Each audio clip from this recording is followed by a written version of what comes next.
Mac and cheese is one of the ultimate comfort foods. It's creamy, it's fatty, it's got carbs, it's got everything you could ever want from a comfort food, and it's up there along with the upper echelon of other comfort foods like grilled cheese with ketchup, like fried rice with chili jam, like no butter, butter chicken with mango chutney.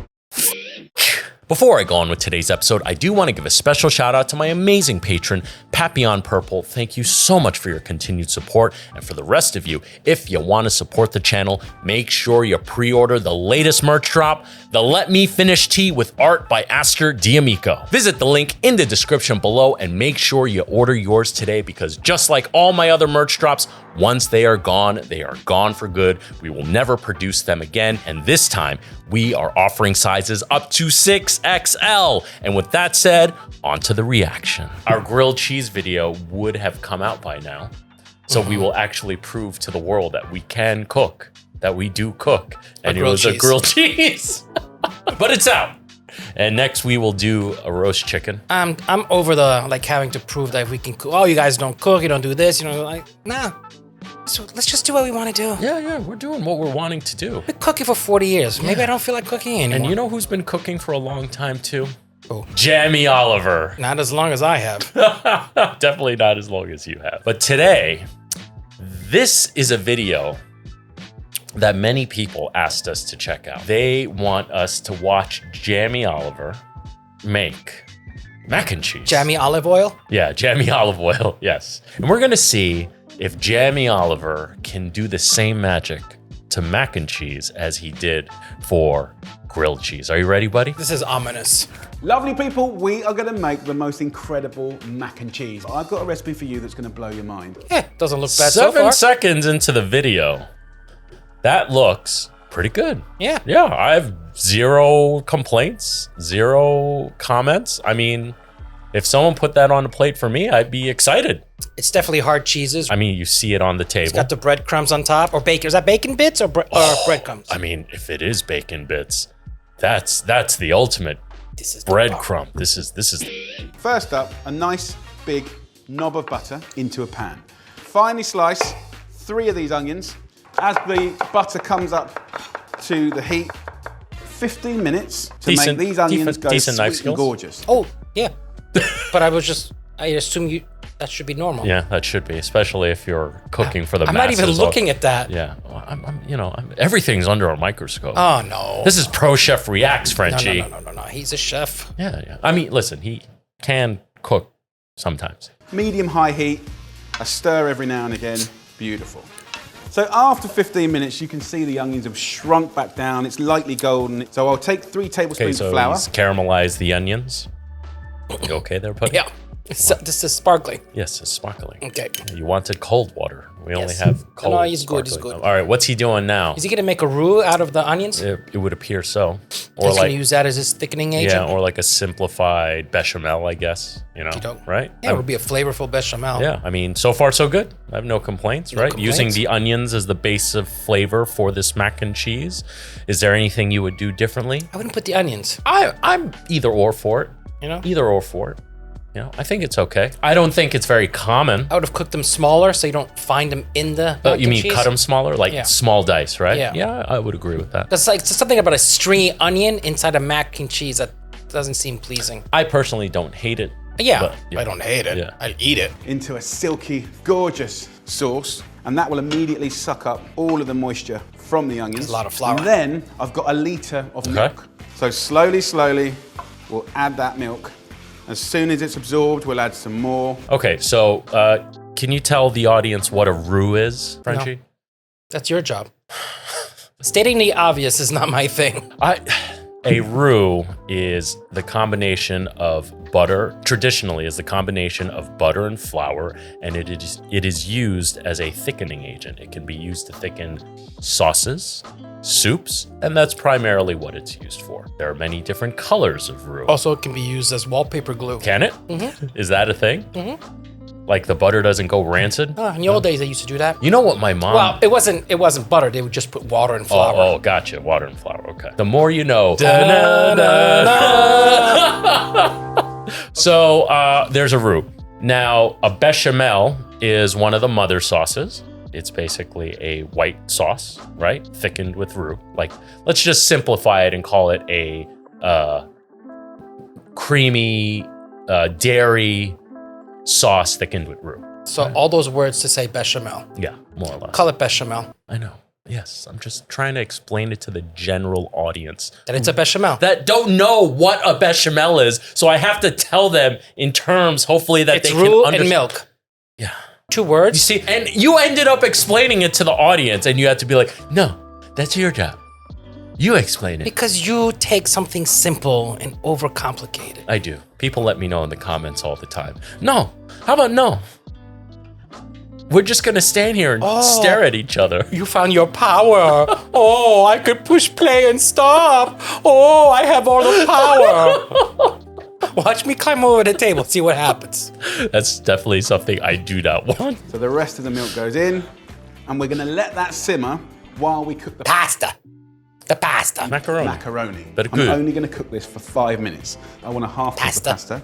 And then let this simmer while we get onto the other flavorings of this sauce. So when it comes to choosing the cheese, you could do one, of course you could. I love that he's par-cooking the pasta because he's probably going to bake this mac and cheese after he's put the pasta into the bechamel and cheese. Incorporate some of the flavor into the pasta. Yeah. So it'll basically finish cooking in the pasta. Was that simple enough for you? Very good. Huh? Move on. 100 grams of cheddar. Now that's a good flavor and a good melter. Then we're gonna go to a really stringy, gorgeous cheese. So this is a raclette, but you can raclette. absolutely... Ooh, that's a good stinky cheese. Yeah, stinky and stretchy, funky. Oof. Yes. That's a good aroma to have in a mac and cheese. You need something It's funky in there. Cheeto toes. Oh yeah.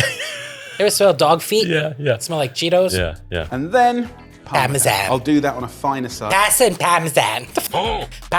Pasta, parmesan. Now let's just talk about nutrition. This is not a green dish, but it is one of the most beautiful things ever. But also, as indulgent as this is, And for all you lactose intolerant people, except for the milk, of course, but the hard cheese is doable. Yeah. I don't know the exact scientific terms, but basically the drier the cheese, the more aged the cheese is, the I don't know what happens to the enzymes There you go. Something with the enzymes get rid of the lactose. Wait, lactose I think is a type of sugar unique to dairy. I could be wrong. Let me know in the comments. And then, during the aging process, something like that. Don't fall asleep on me. You know, you haven't commented once in this whole video yet that he's English. It's old. Yeah, it's old. It's obvious. Yeah, true. Some people get really sour about you on him for being English. He doesn't represent all chefs in the UK. We have people. We have people shitting on the French, so who gives a? Yeah. getting asparagus in there, fantastic, handful of spinach. But today, we're keeping it really simple. Good. And this pasta has had nearly 5 minutes. Get into this pasta water and steal some. Oh, that's liquid gold. Yeah, Might good need that. move. We've only half cooked the pasta, and there's good reason for that, because when it carries on its journey of cooking, it's sucking up that flavour, not water. All right. So I'll get that in, and I'll save up just a little bit. The only way he's gonna ruin this f***ing mac and cheese If he puts jam. Yeah, if he puts jam in it or something like that. If he does. A teaspoon of English mustard gives it an amazing colour and Yeah. gentle heat. Dijon mustard, I'd prefer. Yeah, and just a Is touch. English mustard sweeter? Actually, I don't know. I don't know. I would never buy English mustard. I would buy nothing that says English on it. Yeah, true. Coffee. I think a touch of mustard is okay. I would have put in less than what he did if that was Dijon. I don't know what English mustard is. Maybe it just is less flavorful. Probably. Yeah, probably.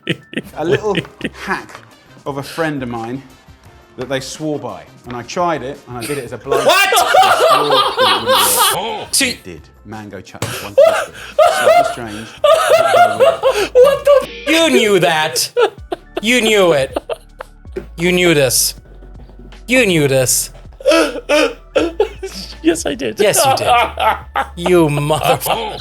There's absolutely no reason. I don't even know what he put in. But why? The Why would thing you is, put I noticed the jar from the very start of the video. I was like, you did? Yeah, I was like, oh, Frenchy didn't see the jar. He didn't see the jar. So when we did the grilled cheese video and the butter chicken video, Did he put chutney in the grilled cheese? Yeah, no. He served it. Yeah, he served it with like a side of jam and chutney and ketchup. Remember, we were watching that video all the way to the end, and we're like, what the fuck? Like, why is he putting ketchup and all this shit on the plate? Butter chicken, he put chutney inside. Motherfucker. It's just, you know. Why? I do think we should create some merch that says jam, like have a picture of like jar, like a jam. You're right. And then the letter E, and then a picture of an olive, and then put the word oil. Yeah. You know, it's not like defamation or anything like that. I think we could get away with that. Jam E. Olive oil. Olive oil. Yeah. Or olive, the picture olive and Jam E olive Of course, Worcestershire sauce. Yeah, I don't mind that. Good couple of little swigs in there. And we are good to go. We're going to take this gorgeous, silky, pastely. You know, he was shaking like that because once the pasta is cooked, if you stir it, it breaks the pasta. Yeah. So that's a good way of like mixing it. Attention to detail. It was loose enough that it'll actually mix around. Okay. What did you think of the Worcestershire sauce? I don't mind. Yeah, I don't mind it. The mustard, I didn't hate. Don't mind. Worcestershire. I would just do a better version of the mustard. I just don't get the chutney. He just loves in jars. I don't know. Oh, 2 girls, 1 cup. Look at that. So that goes in the oven for half an hour at 200 degrees Celsius, which is 400 Fahrenheit. Now, what I want to do to make it even better is contrast that creamy, cheesy gorgeousness. So we're going to make a panna cotta. Bacon, herb, garlic. What's not to love? As it starts to get lightly golden, that is your cue. Oh, it's all of it together. It's all of it. Perfect. Flavored breadcrumbs are like a gift on a simple pasta dish, even lovely stews. The texture of breadcrumbs on pasta is so undervalued. Yeah, especially if you toast it. Yeah. Remember when we did the Drio video and we did breadcrumbs? the breadcrumbs on the lamb chop. By the way, that cooking video is available for you to watch on our channel. Oh, look at that. Come on. Mac and cheese. That looks great. Beautifulness. That looks amazing. I would enjoy eating that. It has the skin on it. Yeah, I would enjoy that out of that. Yep. I'm just curious what mango chutney would be. I would have gone over since you're baking, I would have grated some more cheese on top just to get like that nice cheese crust. Yeah.